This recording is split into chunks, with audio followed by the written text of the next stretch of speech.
What's up, guys? It's MB Boxing, and I just finished up watching Tony Yoka versus Martin Bakole, and this was a 10-rounder in the heavyweight division, and this fight was Saturday, May 14th, from the Accord Hotels Arena in Paris, France, and this fight was broadcast on ESPN Plus in the United States, and in this fight, Martin Bakole was able to dominate and drop Tony Yoka twice and get a decision victory.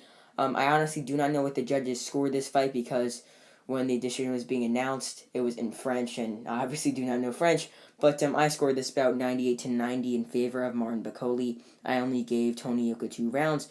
And just to break down this fight, I mean, every single round was very similar, and I will get into the later rounds a little bit later, obviously, but I mean, it was really just Martin Bakole walking down Tony Yoka, and I know that I mentioned in my video, my prediction video, that I mean, Bakole looked like he was a bit big and out of shape, but I mean, I guess the size worked to his advantage because he looked much bigger than he did when he had his loss against Michael Hunter, and he just looked much stronger. Even though he did look a little bit tired later on, he still was very strong and it led to him getting the victory. And I also mentioned how we do not know how Yoka would take Bakole's punches, and he obviously did not take them well, getting dropped twice and really just dominated through and through.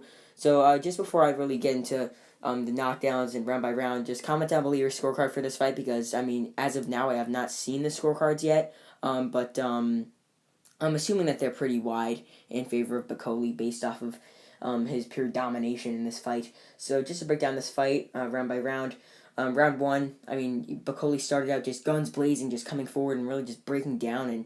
And yes, he was really starting to break down Yoka in the first round. He landed a big right hand over the top that sent Yoka going, like, wheeling into the ropes. Then he saw that Yoka was hurt. He saw that his legs weren't there. So then Bakole went and landed a nice right hand over the top, once again sort of on the temple, that sent Yoka down on a knee. Then round 2, 3, and even round 4 were just the same of Bakole walking down Yoka. Yoka's nose started to bleed. He really just was getting hit with these big temple shots, was getting dug to the body, to the head. I mean, he was really getting dominated.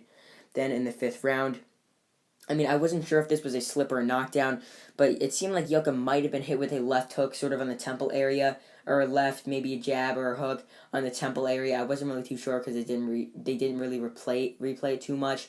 But I mean, he either slipped or got hit with a temple shot that led to him sort of sort of tripping over himself with his leg sort of giving out and him going to the canvas once again on a knee. But I mean, it definitely could have been a slip. Yeah, so that was the second 10-8 round for Tony, or should I say the second 10-8 round for Martin Bakole going in the scorecards. And then round 6, another round for Martin Bakole. But then around 7, I mean, I gave Yoka round 7 and 8, and then those rounds it seemed like Bakole sort of settled down a bit and was really trying to call Yoka into the center of the ring. But Yoka tried pop shotting Bakole in it. I mean, the rounds were close, those 2 rounds, but I just edged them slightly to Yoka. They could have definitely went to Bakole, but I edged him to Yoka because he was pop shotting a bit, and those were really the only 2 rounds I gave to Yoka. Then in rounds 9 and 10, Yoka was back at it again, just getting dominated and walked down, and he lost those rounds clearly, in my opinion. So, I mean, yeah, this goes into the question, what is next for Martin Bakole? I mean, this was an upset. Many people, myself included, thought Yoka was going to win this fight, but, I mean, he got dominated. So this was a very, very big win for Martin Bakole, and this could possibly propel him into the top 10 in the heavyweight division, maybe high top 15, like top 12, somewhere around there. But Boxer going into this fight had Bakole 13, so I mean, I'm assuming they'll put him up into that top 10 based off of this excellent win. So I mean, what is next for Martin Bakole?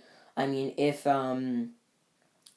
he's able to have a rematch against Michael Hunter, I would not mind seeing that. I mean, Hunter, stopped him in their first fight, or in their only fight, and it was pretty close going into the last round.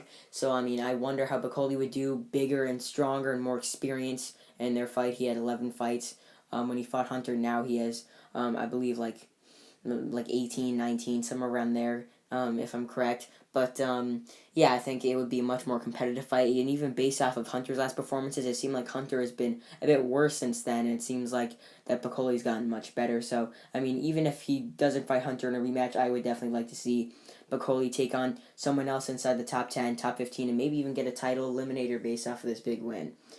But as for Tony Yoka, losing here for the first time in his career, I think we are going to see Tony Yoka take a pretty long break because this was a very tough loss. I mean, it seemed like he broke his nose, really just got demoralized, and he really got beat up in this fight. So I think we'll see him take a long break, maybe even a year break, most likely like a 9-month break before taking on like a lower level fighter, like someone in the top 100 that he'll get an easy win against before maybe stepping it up a bit and then just really going on sort of a re-track up to the top and really trying to build his career back up, because I don't really think he's still out.